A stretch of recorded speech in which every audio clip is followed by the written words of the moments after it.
오늘 은혜 받으실 하나님의 말씀은 요엘 2장 28절 말씀입니다. 요엘서 2장 28절 말씀을 다 함께 읽도록 하겠습니다. 그 후에 내가 내 영을 만민에게 부어주리니 너희 자녀들이 장래일을 말할 것이며 너희 늙은이는 꿈을 꾸며 너희 젊은이는 이상을 볼 것이며. 아멘. 자, 우리 오늘 저는 주님의 비전이라는 제목으로 말씀을 전하고자 합니다. 인간이 다른 동물과도 특별하게 다른 어떤 여러 가지 요인들이 많이 있지만 그 중에서 가장 특별한 그런 어떤 성향은 인간에게는 비전을 가질 수가 있다 이거죠. 꿈을 꿀 수가 있다는 거. 물론 계획꿈도 있지만 그것은 계획꿈이고 계획꿈에 불과하고 우리가 인간의 꿈은 미래를 결정하는 아름다운 통로가 되어지게 될 줄로 믿습니다. 요즘 한국의 동남아권에서 온 그런 많은 노동자들이 있습니다. 그들은요, 우리가 옛날에 아메리칸 드림이 있었듯이 코리안 드림을 꿈꾸면서 한국으로 몰려오는데 그 이유는 뭐냐? 딱 한 가지예요. 한국에서 뭔가를 배워야 되겠다. 한국에서 뭔가를 소득을 좀 더 높여서 살게 해야 되겠다. 여기서 1년 동안에 번 돈을 갖고서 가지고 가면은 우리나라에서는 5년, 10년을 살고 있으니까 여기서 가치 있게 인생을 좀 살아야 되겠다. 저는 수도 없이 많이 오는 거예요. 물론 문화의 어떤 차이도 있고 언어의 어떤 장벽도 있습니다. 인종차별도 없잖아 있었어요. 또 산재에 대해서 정말로 속수무책으로 당할 수밖에 없었어요. 불법 체류자라는 약점 때문에 임금을 착취당한 경우도 있었지만 이제 요즘은 이제 많은 어떤 조건들이 완화되어져서 그 외국인 노동자들에게도 최저임금 제도가 적용될 수가 있고 보험도 그들도 들 수 있어서 어떤 어려움을 당하거나 산재 옛날에는 그저 당할 수밖에 없었는데 이제는 치료받을 수 있는 어떤 그런 길도 열리게 됐던 것입니다. 물론 아직도 그들을 향한 개선점일 수 없이 많이 있지만 그러나 그들은 한국어를 배우기를 너무나도 즐거워하고 기뻐하고 정말 한국 음식을 그렇게들 좋아하더라고. 한국 음악이며 드라마며 한국의 어떤 모든 것을 다 아주 그냥 미치게 사랑하는 어떤 그런 모습을 우리가 보고서 깜짝 놀라는 거예요. 어떻게 우리한테 우리를 이렇게 흠모할 수 있겠는가. 어저께도요 아시안 게임이 있었는데 그 입장식을 제가 텔레비를 잠깐 보았는데 어떻게 그 입장하는 45개국의 선수단을 소개하는 사람들이 한국에 와 있는 현지인들이 한국말로 우리 선수들은 어떻습니다. 우리나라는 어떻습니다. 우리 싸우는데 여러분들 힘이 되십시오. 그래서 자기들 나라 자랑과 선수들 자랑을 현지 사람들이 한국에 와서 45개국에 있는 모든 사람들이 자기 말로 하는 게 아니고 한국말로 이렇게 말하더라고요. 놀랐어요. 그러면 아시아에 있는 45개국의 모든 사람들이 지금 다 한국에 다 한 사람 이상은 다 있다는 거 아니에요. 근데 그 사람들이 다 한국말을 유창하게 해요. 깜짝 놀랐어요. 코리안 드림이 그들에게 깨어지지 않으려고 한국에서 인생을 살면서 정말로 많은 유익이 그들의 생활 속에 넘칠 수 있기를 바랍니다. 또 어떤 사람은 로또 드림이 있어요. 로또 드림. 여러분들 3등 하는 그 티켓을 받은 사람들은요 당첨 번호가 6개 내지 7개 중에서 하나만 틀리고 그러니까 1등하고 하나만 틀리고 다 맞는 거예요. 하나만 틀리고 맞았으니 얼마나 정말 기가 막혀요. 3등으로 당첨을 될 수 있는 확률은 약 4만 분의 1인데 매주 한 700명, 800명이 당첨된대요. 3등으로. 3등으로 당첨된 사람들은 그 3등에 나와 있는 한 줄의 숫자가 어른어른 잠자리에 잠에서도 어른어른 돼가지고 그 다음 주에도 또 복권을 사기 위해서 수십만 원을 지불해야 되는 그런 후유증에 걸려 있다는 거예요. 복권에 중독이 되면 계속 사는 거예요. 저기 거기 어디에 가다가 토요일 날 보니까 줄이 쫙 쓰여 있어가지고 왜 저렇게 서 있는가? 코로나 주사 맞는 때 다 지나갔는데 왜 이렇게 서 있나 보니까 복권 사려고. 왜? 그 복권 집에서 1등이 그렇게 많이 나왔대더만. 근데 사람들이 많이 가면은 그만큼 확률이 많아지는 건데 거기 가야지만 1등이 되는 줄 알고서 이렇게 거기서 사는 거예요. 여러분들 복권 당첨되면 어떻게 하라고요? 1억 원은 그냥 드세요. 그냥 11조만 내고 그냥 드시고요. 2억 원부터는요 저한테 갖고 오세요. 그다음에 어떻게 해요? 예? 저는 이거를 하나님 앞에 온전하게 다 드리고 11조 갖고 오는 게 아니라 전액을 갖고 오세요. 그래서 하나님 앞에 드리고 그다음에 여러분들은 어디로 가요? 금식기도원에요. 기도하는 기도원에 금식기도원 가서 기도하면서 금식하면서 하나님 제가 무슨 큰 죄를 지었기에 나에게 이런 큰 돈을 갑자기 당첨되게 하시사 나 망하는 꼴을 보시려고 하시오나이까 회개하시기 바랍니다. 아멘도 안 하는 거 봐라. 아멘도 안 하는 거 봐라. 그래도 당첨되고 싶어요? 망하는데도? 그건 잘못된 얘기죠. 자, 어떤 분들은요 꿈이 있는데 참 야무진데 어떤 꿈이냐냐, 미녀들은 재능이 있고 노래도 잘 부르고 얼굴 잘생기고 몸도 쫙 빠지는 어떤 그런 미녀들은 자기 자신의 욕망을 채워줄 수 있는 재력가를 자기 남편으로 삼기를 원하는 꿈이 있어요. 그리고 부자는 자기가 번 돈과 세력과 그 많은 권세를 가지고서 미모와 재능 있는 여자를 차지해서 자기 부인으로 만들고 그 부인을 통해서 나는 이렇게 예쁜 아내를 두고 있는 훌륭한 사람이라는 것을 과시할 수 있는 수단으로 활용할 뿐이에요. 그들 사이에는 사랑이 없어요. 그들 사이에는 희생도 헌신도 봉사도 없이 그냥 자기들의 욕망을 채워줄 수 있는 사람들과의 만남이 이루어지는 것이에요. 성경 시편 126편 5절에 눈물을 흘리며 씨를 뿌리는 자는 기쁨으로 거두리로다 하지, 그를 희생하고 눈물 흘리고 아파하고 괴로워하면서 씨를 뿌리는 자가 얻는 것이 기쁨인데, 이런 희생과 헌신과 아픔과 상처 없이 어떤 쉽게 돈을 벌겠다, 그냥 좋은 재력가 만나가지고 편안하게 살겠다, 사랑과 희생이 없는 그런 공생적인 결합은 결국 비극을 초래하고 결국 깨지게 돼 있어요. 여러분들 감사하시기 바랍니다. 감사하시기 바랍니다. 나는 그렇게 큰 돈이 있는 재력가가 아닌 것을 감사하시기를 바랍니다. 나는 그렇게 정말로 이쁜 미모를 가진 사람이 아닌 것을 감사하시기 바랍니다. 할렐루야. 그런 돈을 많이 갖고 있는 사람이나 이쁜 사람들은요, 그러고 있어요. 인생을 정말 비참하게 결론을 짓게 되죠.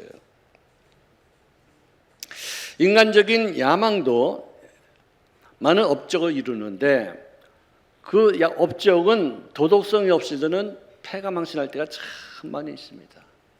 무조건 돈 해가지고 금 따라서 남미로 간 사람들은 지금도 그렇게 세계적으로 두각을 나타내는 민족이 되지 못하고 있어요. 근데 신앙을 따라서 북미로 갔던 그 청교도 신앙인들은 신앙뿐만 아니라 부도 얻어서 지금 미국과 캐나다가 전 세계 굉장히 강력한 나라로 부각되고 있지 않습니까? 먼저 그 나라와 의를 구하는 사람들, 영적으로 먼저 거듭난 인생들, 하나님과 먼저 대화를 돈보다 더 귀히 여기는 사람들에게는 하나님과의 어떤 그런 관계 설정도 아름답게 이루어지지만 부도, 돈도, 재물도 넘치게 될 줄로 믿습니다.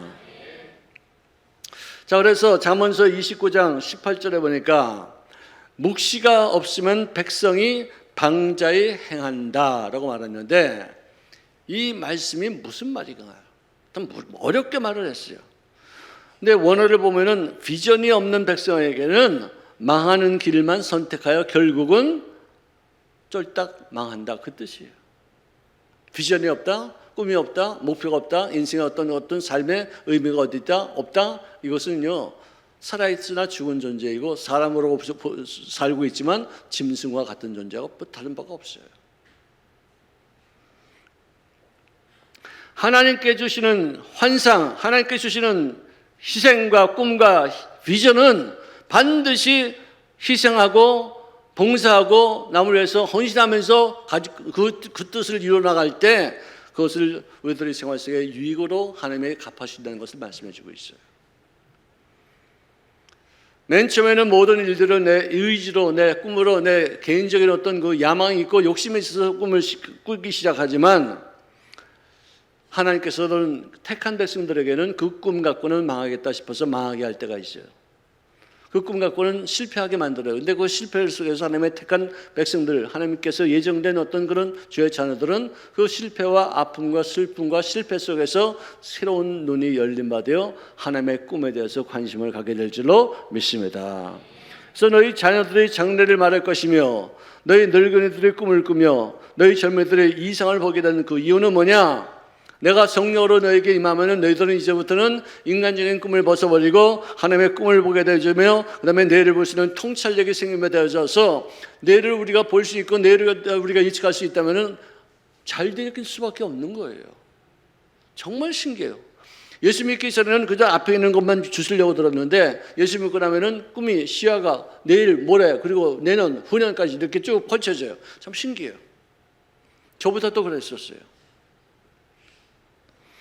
인간적인 꿈을 꾸는 사람들도 하나님께서 택할 수 있어 그를 하나님의 자녀로 만들어 주시고 영생을 주기로 예정된 그런 인생들이 모두가 다 대부분 성령 충만함을 체험하게 되는데 성령을 충만함을 체험하고 난 다음부터는 그를 주신 하나님의 꿈을 꾸는 사람으로 바뀌어야 될 줄로 믿습니다. 이게 우리들의 삶에 정말 예수 믿는 그런 가장 큰 가치라고 생각해요. 하나님의 꿈을 성취한 사람 중에서 요셉이라는 사람을 우리가 들 수 있는데 그는 아버지의 편애를 받아서 채색 옷을 입었어요. 또 하나님 앞에 또 편애를 받아서 형들과 다르게 그는 정말 아름다운 꿈, 앞으로 이제 위대한 사람이 될 것이라는 그런 꿈을 꾸었어요. 그런데 이 사람은 철이 없어서 그 꿈을 얘기하는 거예요. 그리고 또 이렇게 좋은 옷을 입었으면 좀 이렇게 겸손하고 수도분해야 되는데 막 폼 잡고 막 자랑하고 막 그러니까 형들에게 미움을 받는 것이에요. 거기다 또 형들이 잘못해 어떤 잘못된 어떤 비유가 있어 아버지한테 다 고자질하고 잘못한 거 다 갖다가 그냥 일러 바치고 그러니까 아주 죽일 정도로 그냥 싫어했었어요. 미숙한 성인이었었어요. 근데 그들이 결국은 그 동생을 애굽의 노예로 팔았어요. 왜 그때 당시 노예는 말하는 당력이에요. 인권이 없어요. 언제든지 죽일 수 있고 언제든지 팔 수 있고 언제든지 매를 칠 수 있어요. 근데 그가 10년 동안 종살이를 합니다. 여러분 아까는 노예였는데 어떻게 종살이 하느냐? 노예는요 시킨 대로만 하고 매만 맞고 밤낮 어디 그냥 인간 이하에 취급을 하는 것이고 종은요 주인의 유익을 위해서 일하기 때문에 자발적으로 주인을 잘 되게 하기 위해서 하는 그런 어떤 이 의식이 있기 때문에 억지로 이렇게 막 매맞아가면서 이렇게 하지 않고 주인의 기쁨이 되는 어떤 그런 종들을 말해주고 있어요. 그래서 주인에게 칭찬받고 인정받을 그때쯤에 또 그 미세스 보티발이 눈을 깜빡거리면서 다가오면서 그것을 거부했더니 결국은 억울하게 옥살이를 하게 되는 거예요. 10년 동안 종살이하면서 꿈을 키워놨는데 10년 만에 다시 감옥에 들어가서 옥살이를 하게 되니까 억울한 것도 참 기가 막히지만 나의 꿈이 다 이제는 흐지부지 다 산산조각이 났을 것이다 하는 어떤 그런 절망감, 좌절감이 있었을 것 같아요. 내가 정말 어렸을 때는 꿈을 기가 막히게 꿨는데 어떻게 꿈이 이루어지지 않냐고 그 꿈이 악몽이 되어서 어떻게 이렇게 나에게 종살이 옥살이를 할 수 있겠는가. 꿈과 현실 사이에서 고뇌합니다. 꿈을 믿고서 정말 여기까지 왔는데 그 꿈이 또 좌절되는 인생은 어떻게 되는 것이냐 그렇게 생각했지만 그는 그 어려움 중에서도 하나님께서 허락하심을 그가 믿고 내가 이렇게 종살이하고 지금 옥살이하고 있으면 이것은 하나님의 뜻을 이루기 위한 하나의 과정에 불과한 것이다. 절대로 낙심하지 말자. 하나님이 허락하신 것이다. 하나님께서 나를 훈련시키는 것이다. 하나님께서 나를 더욱더 영적인 사람으로 만들기 위한 것이다. 나로 하여금 정치인들이 되어져서 앞으로 정치를 할 수 있는 귀한 기회를 여기서 학습하고 나가게 될 줄로 믿습니다. 절대로 하나님의 그 심중에 근심이 되거나 상처를 주지 않게끔 하기 위해서 그는 현실에 충실한 인생이 되었었어요. 그러니까 그의 주인이었던 그 보디발도 그가 하나님께서 함께 하시는 존재였다는 것을 인식할 수가 있었고 또 그가 감옥에 갇혔을 때도 그 간수장이가 이 친구 별거 아닌 줄 알았더니 이게 아니구나. 하나님이 그와 더불어 함께 하시네. 범세의 그 모든 일들 가운데 하나님이 함께 하셔서 정말 일들이 잘 풀려나가네. 기가 막히게 돼서 모든 것을 다 그에게 맡기는 거예요. 나중에 감옥에 들어왔던 술장관, 떡장관 중에서 그 두 사람이 그 꿈을 해몽했습니다. 근데 해몽할 때 뭐라고 그러냐면은 나에게 말씀하시면 하나님이 그 꿈을 해몽하시겠습니다. 그렇게 말했어요. 또 바로 왕 앞에 섰을 때도 꿈을 해몽하는 것은 내가 하는 것이 아니라 하나님이 내 속에서 그 꿈을 해몽하시니 말씀하시옵소서라고 말했었어요. 그 억울한 중세하는 노예가 왕 앞에서 어떻게 당돌지도 않게 그렇게 말할 수가 있겠느냐? 왜? 그만큼 나는 하나님 앞에 죄를 짓지 아니하고 하나님의 마음에 벗어난 적이 없었다. 내가 하나님을 내 인생의 마지막 보루로 여김받아요. 그분의 마음을 섭섭하게 하거나 그분의 마음에 상처가 되지 않도록 하나님이 내 인생의 주관자가 되시고 내가 마지막으로 붙잡을 수 있는 유일한 분이실 텐데 그분의 뜻에 내가 부합한 인생을 살겠다 해서 절대로 원망하지 않고 절대로 불평하지 않고 절대로 누구에게 다른 말하지 않고 변명하지 않고 그때를 기다리면서 그는 훈련하고 있었어요.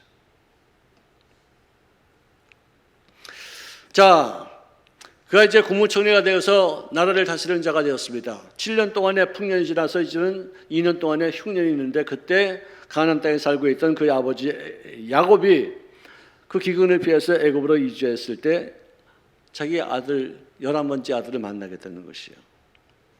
자, 그런데 요셉이 애굽으로 종으로 팔려간 것이나 야곱의 식구들이 기근을 피해서 애굽에 온 그 모든 것이 아브라함과 하나님께서 대화하시면서 제시했던 하나님의 꿈을 이루는 과정에 있다는 것을 우리가 나중에 알게 되죠. 창세기 15장 13절에 보니까 내 자손이 이방에서 객이 되어서 400년 동안 너를 괴롭힘을 당한 후에 너희 자손들이 큰 재물을 이끌고 다시 가나안 땅으로 올 것이다 라고 말씀해 주셨어요.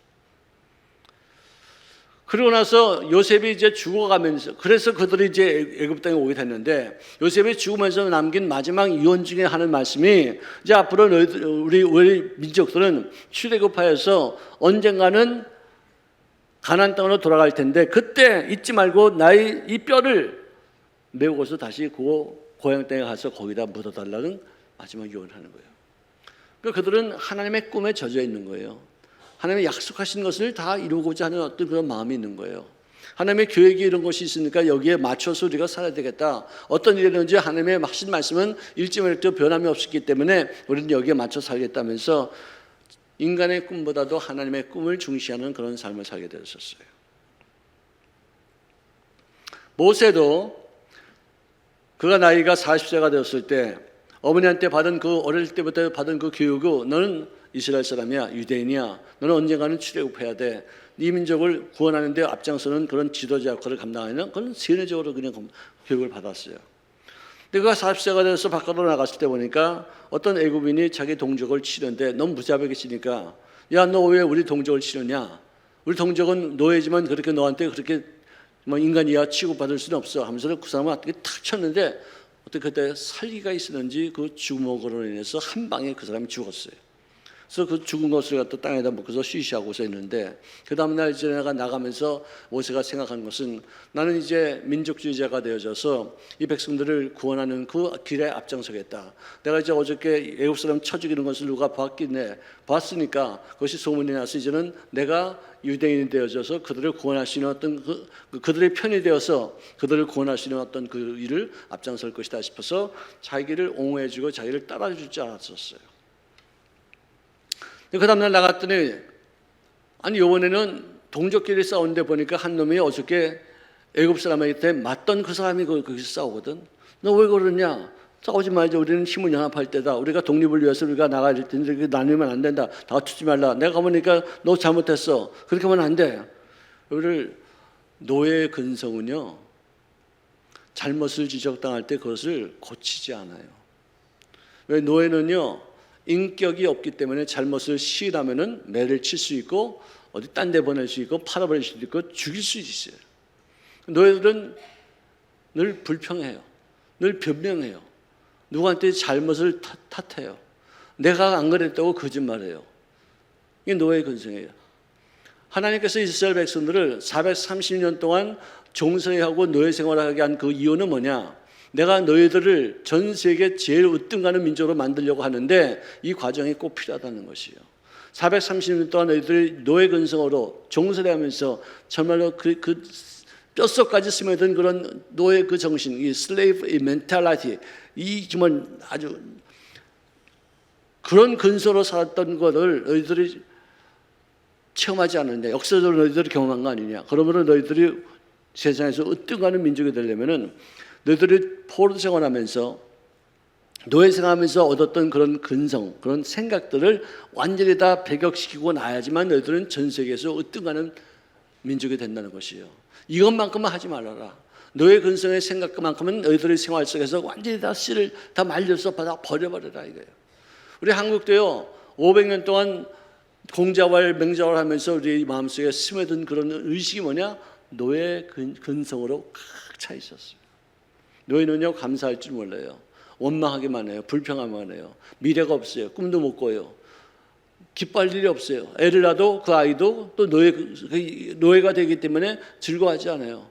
그리고 뭐 잘못을 지적하면은 판나 변명하고 누구 탓하고 뭐 자꾸 돌리고 뭐 그러지 인정하지 않아요.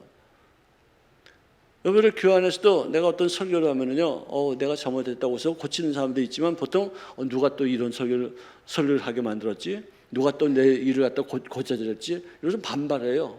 왜 목사님 그 말씀하신 게 무슨 뜻입니까? 그래서 난 아무런 뜻 없이 성경에 나와 있는 말씀을 전한 건데요. 근데 나한테 하는 것 같아요. 누구한테 그런 얘기 들었어요? 안 고치고 이렇게 변명하고 이렇게 반발해요. 그래서 이거는 진짜 노예 근성이다. 자, 애굽에서 봉기를 일으켜서 이 자기 민족들을 자유케 하기 위해서 꿈을 꾸었던 그런 모든 내용들이 아주 다 흐지부지 다 산산조각이 난 거예요. 이 사람들을 믿고서 내가 봉기를 일으켰다가는 애굽 사람에 의해서 죽는 게 아니라 내 동족에 의해서 내가 죽임을 당하겠다. 어떻게 어저께는 자기 편되어서 내가 사람 하나 죽였는데 그걸 갖다 생각하고서 자기 편이 되지 못한다 안 되는 것 때문에 이렇게 배신할 수가 있겠느냐. 굉장히 충격받았어요. 그래서 그는 이제는 왕자가 아니라 이제는 지도자가 아니라 이제는 민족주의자가 돼서 우리 백성들을 다시 구원시키는 데까지 쓰임받는 어떤 그런 사람이 아니라 자기의 목숨을 부지하기 위해서 광야로 도망가는 어떤 그런 인생으로 전락했어요. 40년 동안 광야에서 꿈도 소망도 다 무너지고 이제는 나는 80세 먹은 비참한 자아성을 가지고 있는 어떤 그런 자아를 갖고 있는 사람이다는 그런 상황이 되었을 때 그때서야 하나님이 당신의 꿈을 이루기 위해서 모세 같은 사람을 부르는 거예요. 인간의 꿈을 다 없이 한 사람을 부르시는 거예요. 이제는 바닥을 친 사람들을 부르셔서 하나님의 꿈을 인식하게 하셔서 하나님의 꿈을 성취하는 사람으로 만드는 것이 참 놀라운 하나님의 어떤 법칙이라는 것이죠. 자, 이스라엘 백성들의 출애굽을 위해서 그가 선도적인 역할을 감당했으며 이스라엘 백성들이 가나안 땅에 들어가서 적과 꿀을 누릴 수 있는 그런 사람들을 만들기 위해서 광야 훈련을 40년 동안 하는데 가장 중추적으로 쓰임받았던 지도자가 되어졌어요. 그가 죽고 나서 후계자가 되는 여호수아에게 가나안 입성을 맡겼는데 그 가나안 입성의 말로 하나님이 만세 전에 아주 그냥 이 아브라함과 더불어 함께 약속했던 어떤 주님의 꿈이었는데 그 입성을 위해서 여호수아에게 하신 말씀은 이것입니다. 오직 강하고 극히 담대하라. 나의 종 모세가 너에게 명령한 그 율법을 다 지켜 행하라. 우러나 좌로나 치우치지 말라. 그러면 너는 어디로 가든지 형통하리라. 자, 제가 말씀 하나 할 때보다 아멘으로 화답하십시오. 강하고 담대할지어다. 모세가 내게 명령한 율법을 다 지켜 행하라. 우러나 좌우로 치우치지 말라. 형통하게 될지니라. 아멘. 그렇습니다. 여기서 참 중요한 것이 내가 너에게 준 명령을 지켜라 하신 것이 아니라 모세가 너에게 준 명령을 지켜도 너희들은 가나안 땅에서 젖과 꿀을 누리게 될 것이다 이거예요. 오늘도 우리 조영기 목사님 이제 천국 가셨어요. 그분이 우리들에게 지도자로서 우리 후세들에게 정말 제자들에게 또 다음 세대들에게 남긴 어떤 명령은 삼중 축복, 오중 복음, 사천의 영성 이것만 잘 지켜도 너희들은 이 땅에서 강성한 일들을 만들어지게 될 줄로 믿어라 이거예요. 오늘날로 이 말을 하면은 조 목사님께 내가 조영기 목사님에게 주었던 그 모든 명령, 그 법칙을 너희들이 따라서 지키기만 하면은 성경 전체를 다 지키지 않아도 그 명령만 따라 지키기만 해도 너희들이 형통하게 되리라 이런 거예요. 정말 귀한 말씀이에요. 여러분들 제가 대통령 취임식을 본 것이 몇 개 돼요. 기억에 남는 게요. 근데 대통령 취임식 때마다 한국의 대통령은 항상 이런 말을 합니다. 국민 모두의 대통령이 되겠습니다. 즉 다시 말해서 여야를 나누지 않겠다는 거예요. 좌우를 우리가 나누지 않겠다는 것이요. 진보와 보수 이거 나누지 않고 내가 모든 사람들 다 어우르고 다 배려하고 다 하나가 되게 하는데 그런 데 쓰임받는 대통령이 되겠습니다. 다 그런 얘기 했어요. 근데 결국은 그렇게 하지 못해요. 왜? 자기 마음은 그렇게 하고 싶어도 자기 자신을 대통령으로 당선시켜준 배경이 반드시 누구에게 있어요. 있어요. 누가 어떤 그룹이나 어떤 회사나 어떤 그 학교나 뭐 어디지 자기를 대통령으로 만들기 위해서 선거 운동을 하는 사람들이 다 있어요. 그 사람들 공로자예요. 그 사람들이 자기가 대통령이 되기까지 정말 희생하고 봉사하고 너무나도 애쓴 사람들이에요. 근데 그 사람들이 내가 대통령이 되고 나서 무시하면은 참 그거 굉장히 큰 해악이 되거든요. 그 사람들을 무시할 수가 없었기 때문에 그 사람들의 얘기를 듣다 보니까 좌로 가기도 하고 우로도 가기도 하고 또 이렇게 가기도 하고 저렇게 가기도 하고 자기 마음대로 못하는 거예요. 대통령이 되어도 그 사람들이 공로를 인정해주고 그 사람들이 애쓸 때 힘들 때 어려울 때 도와줘야지만 되기 때문에 이게 자기 마음대로 어떤 그 소신을 하지 못하는 경우가 참 많이 있어요.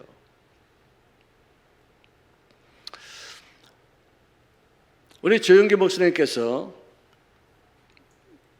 우리에게 가르쳐 주시는 것은 삼중 축복입니다. 내 영혼이 잘됨 같이 범사가 잘되고 강건하기를 원하노라.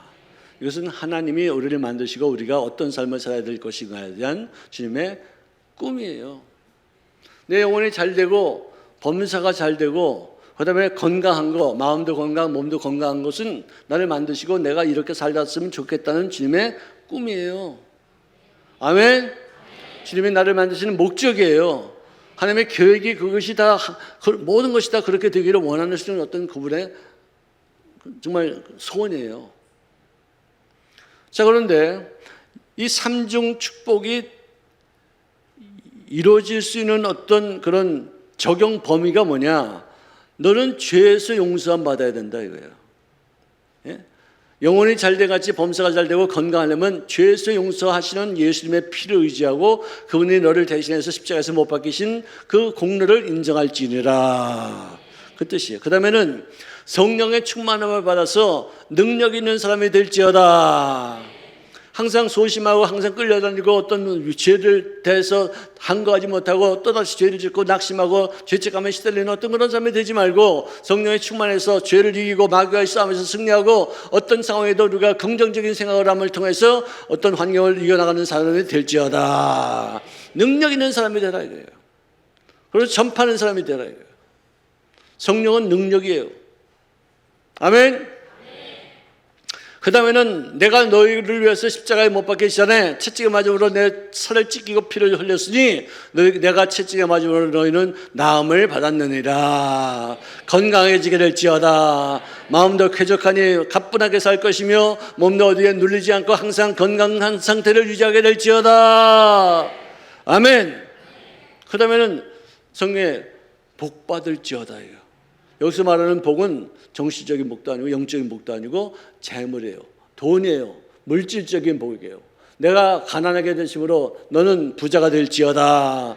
내가 부자였는데 왜 가난하게 되는 줄 아느냐? 너희 가난함을 내가 가난함으로 말미암아 너는 가난에서 벗어나서 물질적인 풍요를 누리게 될지어다. 해당 범위가 여기에 들어가는 거예요. 그 다음엔 영생인 거예요. 이 땅에서 죽으면 그것으로 끝나는 게 아니고 너는 구원받았으니까 영생을 얻어서 천국에 들어가게 될지라. 이게 적용 범위가 이거라는 거예요. 용서와 능력과 신유와 물질의 부여와 영생을 얻는 것이에요. 근데 하나님의 꿈이에요. 영혼이 잘돼가지고 범사가 잘되고 형통한 것이에요. 이거 건강한 거예요. 적용 범위는 이 5가지예요. 근데 이 꿈을 이루고 이 적용 범위를 내 생활 가운데 적용해서 생활에 이런 오중 복을 얻을 수 있게끔 하는 그런 방법이 있다 이거예요. 그 방법이 뭐냐? 절대 긍정의 생각을 가질지어다. 그 다음에 절대 긍정의 믿음을 갖게 될지어다. 근데 생각과 믿음 사이에 연결이 잘 안 될 때 여기다가 뭘 지원하느냐? 절대 긍정의 꿈을 꿀지어다. 꿈을 봐야지만, 하늘에 있는 별들을 봐야지만, 그것을 갖다 세어보면서 나의 후손들이 이렇게 많아질 것인가를 내가 생각해야지만 믿음이 생기는 거예요. 무조건 믿으면 잘 안 생겨요. 근데 보고 나면은 환상을 보거나 꿈을 꾸거나 어떤 하나님의 말씀을 통해서 어떤 그 그림을 내가 그리게만 하면 믿음이 저절로 생기는 거예요. 왜? 이루어졌다고 믿으니까. 그러면 이 생각과 믿음과 꿈과 믿음이 잘 어우러진 것을 한꺼번에 내 입술로 고백하여 긍정적인 선포를 이루게 될지어다. 이것이 내가 하나님의 계획을, 하나님의 꿈을 이룰 수 있는, 그리고 5가지 범위에서 모든 적용할 수 있는 그 범위가 온전하게 다 이루어지게 하는 데 쓰임받는 도구가 된다는 것이에요. 여러분들 정말로 하나님의 소원이 무엇인지를 알고 그 소원이 어디에 적용되는 것인가를 알고 그 다음에 그것을 이루기 위해서는 내가 생각과 꿈과 믿음과 입술의 고백을 잘해야지만 되는 4차원의 영성을 도구로 삼아서 우리가 사용할 때 우리는 정말로 하나님의 꿈을 이루는 영혼이 잘된 같이 범사가 잘되고 건강한 삶을 살게 될 줄로 믿습니다. 아멘. 우리는 밤낮 3중 축복, 5중 복음, 4차원의 영성 얘기를 하지만 이게 어떤 관계가 있는지를 모르고 그냥 막 했었어요. 하나님의 꿈이 뭐예요? 하나님의 꿈이 뭐예요? 하나님의 환상이 뭐예요? 하나님의 소원이 뭐예요? 예? 영혼이 잘된 같이 범사가 잘되고 강건해지게 될지어다. 자, 이거 하나님의 꿈이에요. 하나님이 원하시는 바예요.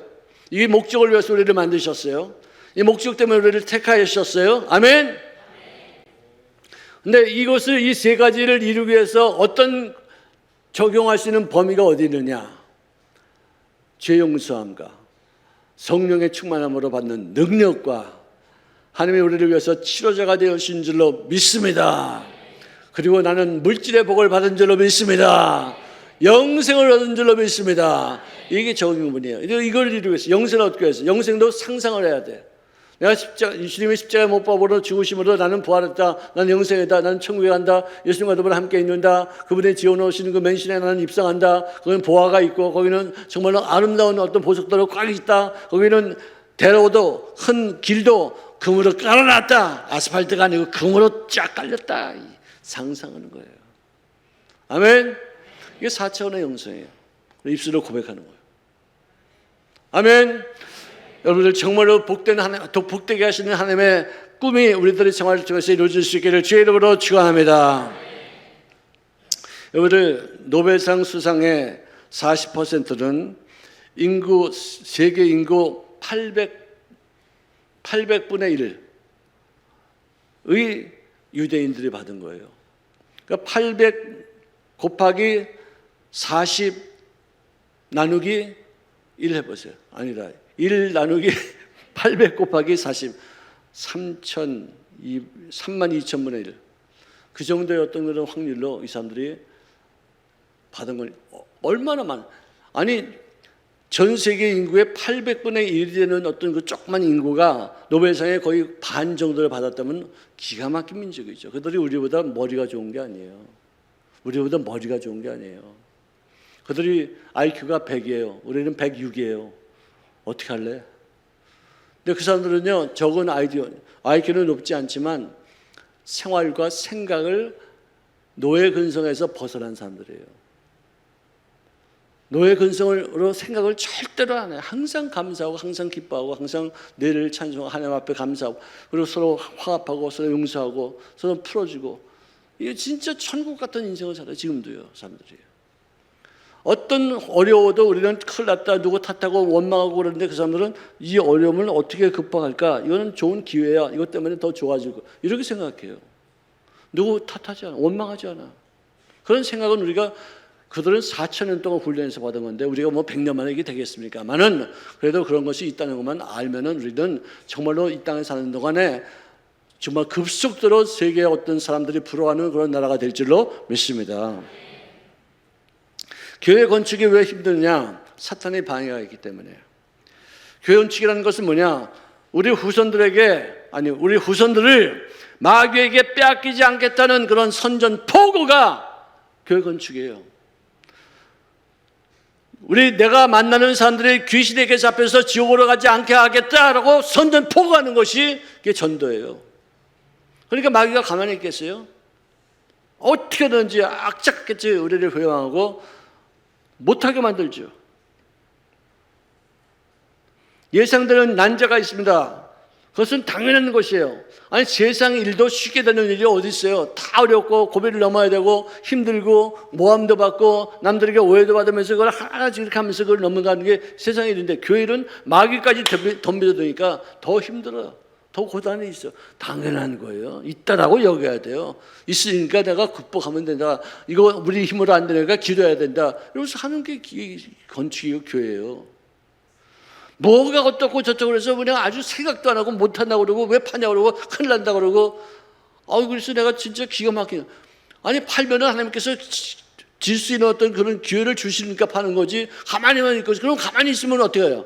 옛날에요 강남이요 만약에 100만 원 주고서 아파트를 샀다면 지금은요 5억을 줘도 안 돼요. 5억을 줘도 안 돼요. 근데 그때 사람들이 그 돈 버는데 혼자서 고민하고 괴로워 내가 또 돈 날리는 거 아닌가 이거 어떻게 하냐 이거 정말 또 어떻게 그 값이 떨어지면 어떻게 하냐 맨날 그러고 뒤집거리고 잠 못 자고 하면서 그거 투자하고 그래가지고 돈 버는 것이지 가만히 쥐고 있으면 지금까지 100만 원이에요 그거예요. 여러분들 뭔가 이렇게 하고자 하는 사람들 나는 그래서 소심한 사람보다도 교만한 사람이 낫다고 생각이 들어. 소심한 사람은 아무것도 못해. 핑계대고 어쩌고 저쩌고 다 아무것도 못해. 교만한 사람들은 지가 우쭐대면서 지가 잘난 줄 알고 뭐 하다가 넘어지고 뭐 하다가 터지고 막 힘들고 막 하다가 그러다가 하나 한번 딱 걸리면 성공하는 거예요. 여러분들 적극적인 삶을 사시기를 주의 이름으로 축원합니다. 하나님의 꿈이 나의 비전이 되게 하는 것은 내 속에 하나님의 꿈을 품고 그분의 일에 동참할 때 나타나는 하나님의 큰 복에 참여할 수 있는 것인 줄로 믿으시기를 주의 이름으로 축원합니다. 하나님 앞에 칭찬받고 상급을 받고 보면은 내가 헌신하는 것이 아무것도 없다. 내가 희생한 것은 아무것도 없는데 하나님이 어떻게 나에게 이렇게 많은 상급을 주셨는가 하는 그런 감동이 있어요. 너무 놀라운 얘기예요. 매사 내가 내 마음대로 할 것 같으면 내가 하나님을 믿을 이유가 없죠. 인간적인 욕망이 나에게 있다 할지라도 하나님의 꿈을 따라서 그분의 열정으로 그것을 채우면은 그분의 뜻이 이 땅 위에 성취되는 데 쓰임만은 의미 있는 여생을 살게 될 줄로 믿습니다. 여러분들 절대로 안 된다는 말 하지 마세요. 해보자 하면 된다 할 수 있다. 여러분들 안 되는 일이 있기 때문에 그걸 되게 하는 게 그게 인생이에요. 참 진짜 안 되는 일이 있는다고 포기하는 건 그게 어디 이상해. 여러분 따라합시다. 오르지 못할 나무만 쳐다보자. 아멘. 오를 나무는 쳐다볼 것도 없어. 내가 올라가는데 못 쳐다볼 게 뭐 있어. 오르지 못할 나무를 쳐다보지도 말라고 사람들은 말하지만 우리 하나님을 믿는 전능자의 아들 딸들은 오르지 못할 나무니까 쳐다보는 거예요. 왜? 하나님의 능력으로 나에게 임하시면 나는 그것을 올라갈 수 있기 때문입니다. 나로는 안 돼. 근데 하나님이 나와 함께 하시니까 나는 올라갈 거야. 아멘. 승리자가 되시기를 바랍니다. 문제를 접목하시기 바랍니다. 문제는 우리들을 성장시키는 양식이 될 줄로 믿습니다.